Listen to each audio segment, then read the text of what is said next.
তো আড্ডাতে তো আপনারা নিশ্চয়ই কিছু প্রশ্ন করবেন এবং সেইভাবেই আড্ডাটা এগিয়ে যাবে বলে আমার মনে হয়। তো আমি একটু প্রশ্নের অপেক্ষায়, আপনারা কি কি জানতে চান, মানে কিভাবে আড্ডাটাকে এগিয়ে নিয়ে যান?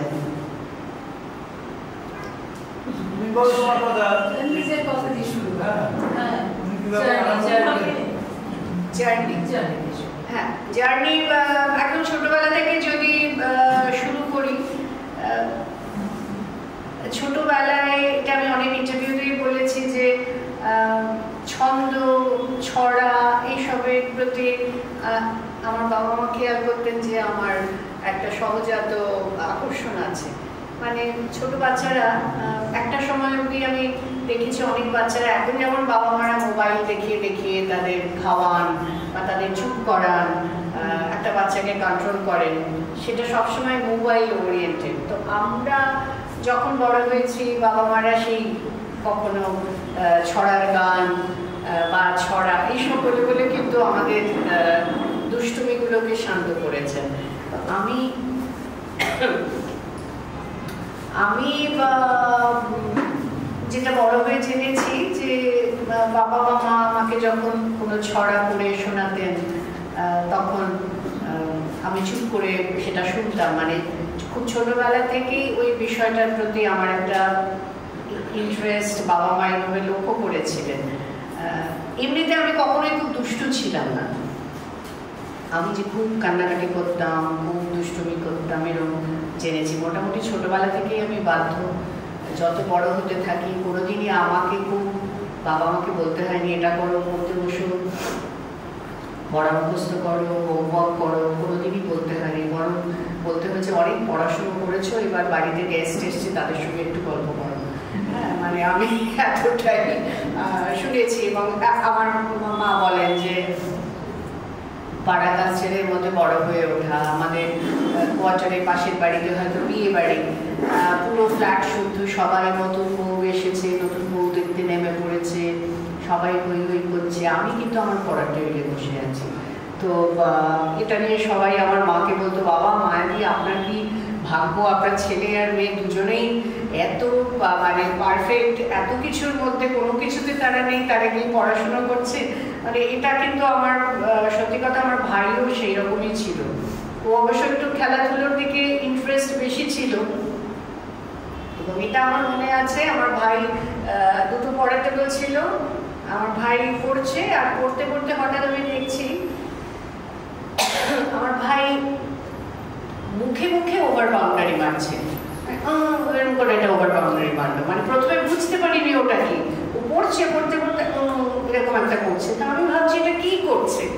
তো পরে আমি ভাইকে বললাম যে তুই পড়তে পড়তে ওটা মুখোমুখিটা কি করছিল বলে, আমি একটা ওই দিক থেকে একটা 6 মারছিলাম।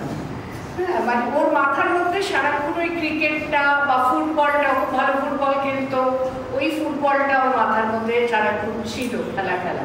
কিন্তু যত যত ক্লাস মানে বাড়তে থাকলো, 8, 9, 10, ও এতই পড়াশোনায় তার মন হয়ে গেল।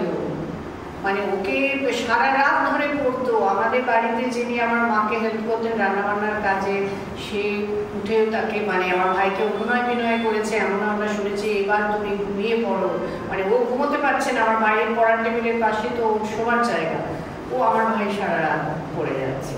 তো সেই অর্থে এখন মনে হয় যে আমার বাবাকে বা মাকে সেরকম কোনো এ করতে হয়নি যে ওরা অন্যদিকে মন বা পড়তে বসছে না, এইসব আর কি। ছোটবেলা হলে এখন আরো স্পেশালি ছোটবেলার দিনগুলো খুব মনে পড়ে। আর মনে হয় আজকে যতটুকু যেটুকু মানুষের কাছে পৌঁছতে পেরেছি, এই শিক্ষাটাই ছোটবেলা থেকে বাবা মার এই সাহচর্যটা না থাকলে হয়তো হতো না। তো একভাবে আমি এরকম কথা বলে দিলে মুশকিল, আমাকে কিছু প্রশ্ন করতে হবে, তাহলে সেই প্রশ্নের বেসিসে আবার আমি কিছুটা কথা বলতে পারবো। আবৃত্তির দিকে আপনার এটা কিভাবে শুরু হলো? আবৃত্তির দিকে ওই যে আমি বলছিলাম না যে ছোটবেলা থেকেই আমার ছন্দ, ছড়া এইসবের প্রতি একটা আকর্ষণ ছিল এবং কবিতা আমার মানে মেমারিতে চলে এসেছিল। আমার মা বাবা বলেন যে আগে তো পাড়ায় পাড়ায় সাংস্কৃতিক অনুষ্ঠান হতো, তো সেই কোনো একটি অনুষ্ঠানে আমাকে মাইক্রোফোনটা দেওয়া হয়েছে এবং বলা হয়েছে যে আবৃত্তি করবে। হয়তো একটি বা দুটি কবিতা আবৃত্তি করতে বলা হয়েছে। এবার আমাকে কিছুতেই মাইকের সামনে থেকে নামানো যাচ্ছে না, মানে আমার যতগুলো মুখস্থ আছে আমি ততগুলো বলবো, তবেই আমি নাকি মাইকের সামনে থেকে নামবো। মানে প্রচন্ড তখন আমার মানে চিৎকার চেঁচামেচি, মা আমাকে ধরে টানাটানি করছে, কিন্তু আমি ওই মাইক ধরে দাঁড়িয়ে আছি যে আমার এতগুলো কবিতা যখন মুখস্থ আমি সব কটা বলেই নামবো। হ্যাঁ বলুন না। আমার হচ্ছে ইন্টারেস্ট লাগছে যে আপনি যখন জীবনের প্রথম প্রফেশনাল ওয়েতে যখন আপনি মঞ্চে আসেন, তখন আপনার এক্সপিরিয়েন্স আর পাবলিকের রেসপন্সটা কি, পাবলিক সেটা কীভাবে দিল? আমার প্রথম প্রফেশনাল রোজগারের কথা বলি, তখন আমি দূরদর্শনে বোধহয় ইউথ টাইম তরুণদের জন্য এইসব অনুষ্ঠান করি। তো আমার ওইখানে আমাকে আমার ভয়েস শুনে একটা টিমের খুব পছন্দ হয়, তো তারা আমাকে তখন ভবানীপুরে একটা স্টুডিও ছিল, প্রসাদ স্টুডিও, তো আমাকে তারা যোগাযোগ করে এবং বলে আপনার ভয়েসটা খুব ভালো লেগেছে। তখন আমি বোধহয় কলেজে পড়ি, second year, first year second year এরকম। তো আমাদের যে পুজো, সেই পুজোতে ঠাকুরের সঙ্গে একটা ভয়েস ওভার যাবে, তো সেটা যদি আপনি করে দেন, তো আমার কাছে তো সেটা একটা বিরাট ব্যাপার যে ওটা করে দেবো। তখন আমি জানি না ওটা করে দিলে আমাকে মানে কিছু সাম্মানিক দেওয়া হবে, সেটা আমি চাইও নি, আমি জানিও না। তো ঠিক আছে, আমাকে স্টুডিওর অ্যাড্রেস দেওয়া হয়েছে, আমি কলেজ থেকে চলে গেছি ওখানে ওই তাদের পুজোর প্রতিমার সঙ্গে আমার ভয়েস ওভারটা যাবে। তো ভয়েস ওভার প্রসাদে গিয়ে ভয়েস ওভার করেছি, ওরা যে স্ক্রিপ্টটা করেছিল সেটা বলেছি। তো বলার পরে আমি দেখছি যে আমাকে একটা খাম দিয়েছে, তো সেই খামের মধ্যে 101 টাকা। হ্যাঁ, তো তখন কিন্তু মানে 101 টাকা মানে তখন কিন্তু অনেকটাই। হ্যাঁ, তা আমি ভাবছি বাবা, মানে আমি সালটা বলছি, সালটা 82-83 হবে, হার্ডলি 84 হতে পারে, 82-83 হবে। 101 টাকা আমাকে দিয়েছে। তো আমি তো ভাবছি বাবা এত টাকা আমি পেয়ে গেলাম। হ্যাঁ, তো তারপরে এবার আমার ওই যে রেকর্ডিংটা যখন হচ্ছে, তখন আবার আর একটা টিম, তারাও বোধহয় কোনো একটা রেকর্ডিং করার জন্য ওই স্টুডিওতে হাজির। এবার মেবি তারা অন্য কাউকে বলেছিল, সে আসেনি বা কিছু একটা হয়েছে, এত আমার আর মনে নেই। তো তখন তাদের একজন এসে আবার আমাকে বলছে যে আমাদের একটা অনুরোধ ছিল, আপনি তো ওদের ভয়েস ওভারটা করেছেন, আমাদের খুব ভালো লেগেছে, একটু আমাদেরটা করে দেবেন। তখন আমি ভাবছি বাবা একটার জন্য এলাম, আবার আরেকটা বুকিং হয়ে গেল। তো ওই আবার আরেকটা তাদের অনুরোধে আবার সেই পুজোর আগে ভালোই তখন 100 টাকা রোজগার হয়ে গেছে, আবার ওদেরটা করে দিয়ে আবার ওই 100 টাকা বা ওইরকমই কিছু একটা পেয়েছিলাম। তো এই আমার প্রথম সেই অর্থে প্রফেশনাল রোজগার। যদিও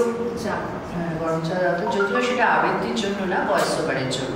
তবে এটা ঠিক যে ততদিনে আমি আকাশবাণী বা দূরদর্শনে তো ছোট ছোট কাজ করি, আকাশবাণীতে ঘোষণা, তারপর নাটক, রেডিও নাটক, দূরদর্শনে ইউথ টাইম তরুণদের জন্য তখনও আমি সংবাদ পাঠ বা অ্যাঙ্কারিং এইসবের সঙ্গে যুক্ত হই।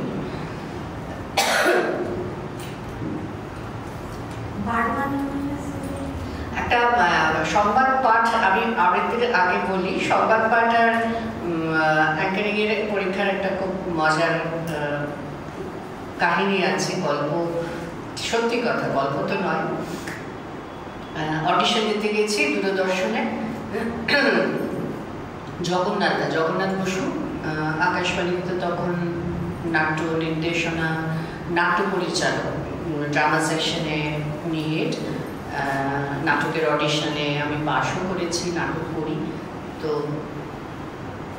এমএসসি ফাইনাল হয়ে গেছে, আমার তখন 2 মাসের গ্যাপ, বিভিন্ন জায়গায় অ্যাপ্লাই করছি, পিএইচডি রেজিস্ট্রেশনের কথা ভাবছি, এইসব 2 মাসের একটা গ্যাপ আছে। ওই সময়টা আমি আমার মতো করে মানে স্পেন্ড করতে পারি।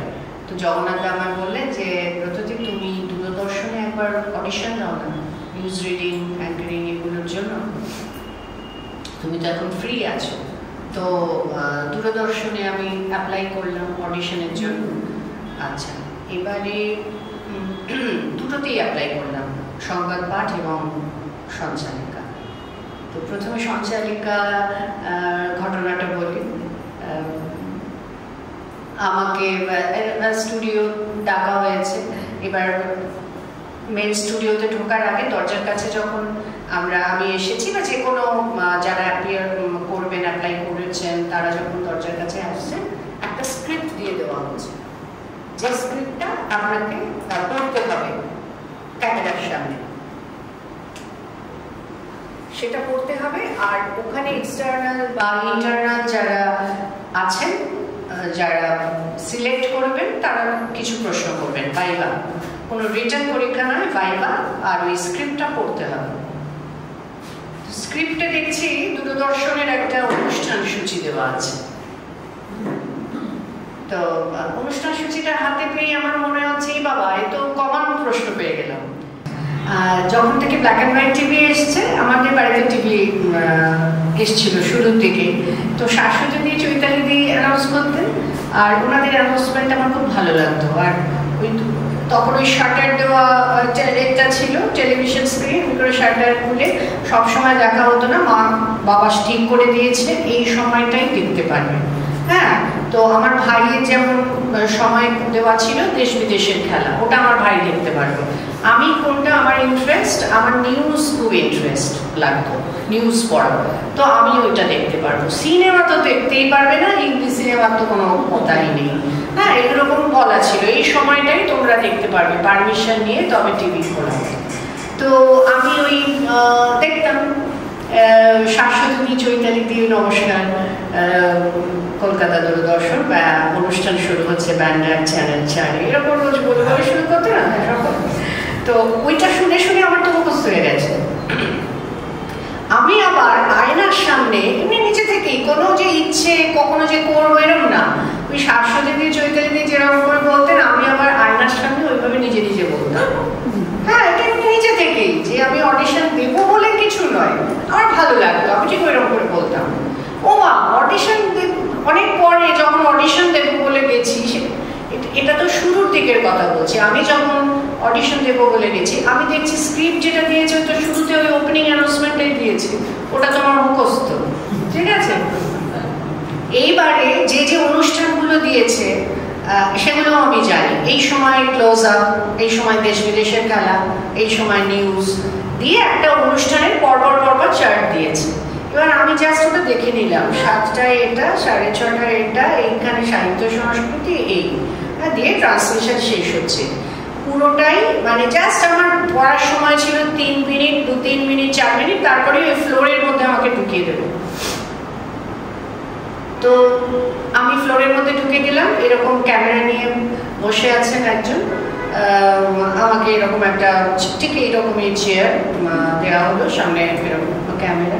তো আমি তো পুরোটাই না দেখে বলে দিলাম। এইবারে আমি পুরো স্ক্রিপ্টটা না দেখে বলার পর দেখছি আমাকে আর কিছু বলছে না। হ্যাঁ, তখন পরে শুনেছিলাম, আচ্ছা, তখন আমাকে যিনি ফ্লোর ম্যানেজার ছিলেন উনি বললেন যে আর একটা স্ক্রিপ্ট আমাকে দেওয়া হলো। পরে আমি শুনেছিলাম ওরা ভেবেছিল কোনোভাবে যে কোশ্চেন পেপার আউট হয়ে গেছে, কেননা আর তো কেউ না দেখে বলতে পারেননি। আমি তো ওটা একদম না দেখে যেন আমি রেগুলার অ্যানাউন্সার ওইভাবে বলে দিয়েছি, তো ওরা ভেবেছে নিশ্চয়ই কোনোভাবে ওটা ব্রততী কাছে স্ক্রিপ্টটা আগে পৌঁছে গেছে। এবারে আবার একটা স্ক্রিপ্ট দিয়েছে, আবারও আমাকে 2-3 মিনিট ওইখানেই সময় দিয়েছে, এবং আমি ওটা আবারও না দেখে বলে দিয়েছি। হ্যাঁ, তো এবারে ওরা বুঝেছে যে ওটা আমি ঠিক ঠিক নিজেকে স্মৃতিতে নিয়ে ওই জাস্ট বুদ্ধিটা অ্যাপ্লাই করে পরপর অনুষ্ঠানগুলো মাথার মধ্যে নিয়ে বলে দিয়েছি। ওটাও না দেখে বলেছি, কারণ না দেখে বলাটা একটা ক্রেডিট ছিল। তখন তো টেলিপ্রম্পটার বা অটোকিউ এগুলো আসেনি, যে অ্যানাউন্সমেন্ট করতে গেলে নিউজ আমরা এইভাবে পড়তাম, কিন্তু অ্যানাউন্সমেন্টটা না দেখে বললেই অনেক বেটার কমিউনিকেশন হয়। এবারে দেখছি একটা ভয়েস আমাকে ভেতর থেকে বলছেন যে আপনার নিজের সম্পর্কে কিছু বলুন।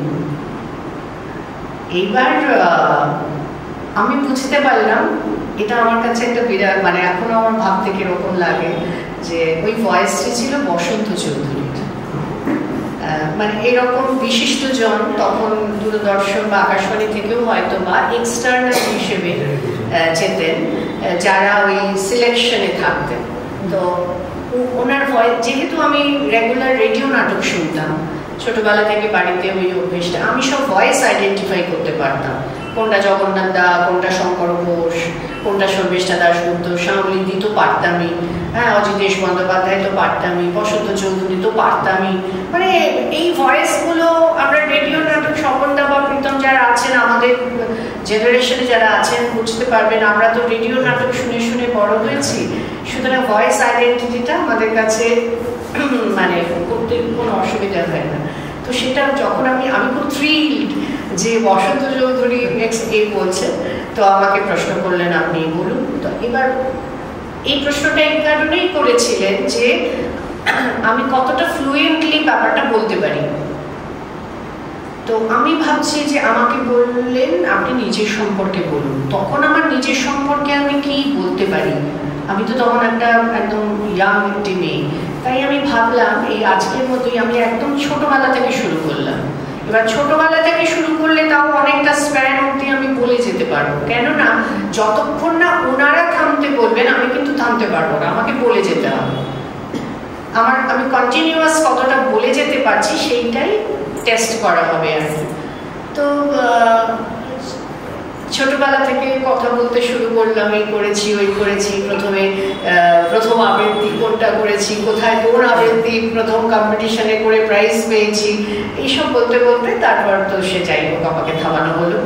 এবং ঘটনাচক্রে দুটোতেই, মানে নিউজ রিডিং এবং অ্যাঙ্কারিং দুটো বিভাগেই আমি সিলেক্টেড হয়েছিলাম, এবং আমি নিউজ রিডিংটাই নিয়ে পরে ওটাই আমি খুব দীর্ঘ সময়, আমি প্রায় 89-এ আমি প্রথম সংবাদ পাঠ করতে শুরু করি, এবং 2017 যতদিন আমার মানে শেষের দিকে ওটা আমি নিজেই বাধ্য হয়ে ছাড়ি, কারণ মা খুব ঘন ঘন অসুস্থ হচ্ছিলেন, বারবার করে নিউজ ক্যান্সেল করতে হচ্ছিল, সেটা খুব খারাপ লাগতো আমার, কেননা নিউজে কাজ করতে গেলে সেটা ফার্স্ট প্রায়োরিটি হয়। কোনো অনুষ্ঠান, বাড়ির কোনো পারিবারিক গেট টুগেদার বা কিছুই মোস্ট মানে ইম্পর্টেন্ট হয় না দ্য নিউজ, সেই জায়গাটায় সেই সময় পৌঁছে যাওয়াটাই সবচেয়ে জরুরি।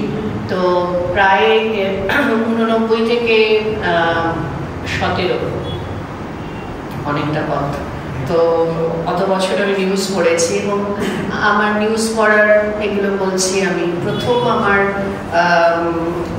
যে একটা খুব ইম্পর্টেন্ট নিউজ যেটা আমি পড়েছিলাম, সেই দিনই সকালবেলা আমি উত্তরবঙ্গ থেকে ফিরেছি, আমার মনে আছে, দার্জিলিং মেলে কলকাতা ঢুকেছি, আমাকে দূরদর্শন থেকে ফোন করা হলো যে আজকে যিনি নিউজ কাস্টার তিনি আসতে পারবেন না, কিন্তু আজকে খুব ইম্পর্টেন্ট নিউজ, আমরা কোনো সিনিয়র নিউজ কাস্টার পাচ্ছি না, তোমাকে চলে আসতে হবে, হেমন্ত মুখোপাধ্যায় চলে গেছে। তার মানে আমি ধরো ফার্স্ট, আর অদ্ভুত ব্যাপার, আমি প্রথম নিউজ, আমার ডিউটিটা পড়ে 25শে বৈশাখ, 8 মে, সে বছর 8 মে ছিল, আমাকে ফার্স্ট নিউজের ডিউটি দেওয়া হবে 8 মে। তো আমি তো 8 মে নিউজ পড়বো না, 25শে বৈশাখ তো আমি কবিতা আবৃত্তি দেবো, আমি খবর পড়বো না। এবার এই যে একটা কনফিউশন, মানে শুরু থেকে একটা প্রবল দ্বন্দ্ব, কি করবো, আমি গিয়ে বলবো এই চান্স পেলাম, আমি খবর পড়বো না। তো গিয়ে আমি তখন সুমিত ব্যানার্জি আমাদের নিউজের প্রডিউসার ছিলেন, তো তাকে আমি বললাম যে সুমিতা, আমি খুবই দুঃখিত, আমার কাছে আজকে একটা স্পেশাল দিন, আমার মা তখন হসপিটালে, উনি আবার টেলিভিশন স্ক্রিনের সামনে গিয়ে বসে বসবেন ডাক্তারের পারমিশন নিয়ে। ওই মা আবার ওখানে ম্যানেজ করেছেন যে মেয়ে সংবাদ পড়বে, তিনি শুনবেন, ডাক্তারের পারমিশন নিয়ে ওখানে কোথায় কোনো ঘরে টিভি আছে সেখানে গিয়ে। তো কিন্তু 25শে বৈশাখে আমি তো খবর করতে পারবো না, আমাকে যদি আপনি একটা অল্টারনেটিভ ডেট দেন। তো আমি ভেবেছিলাম দেবেন।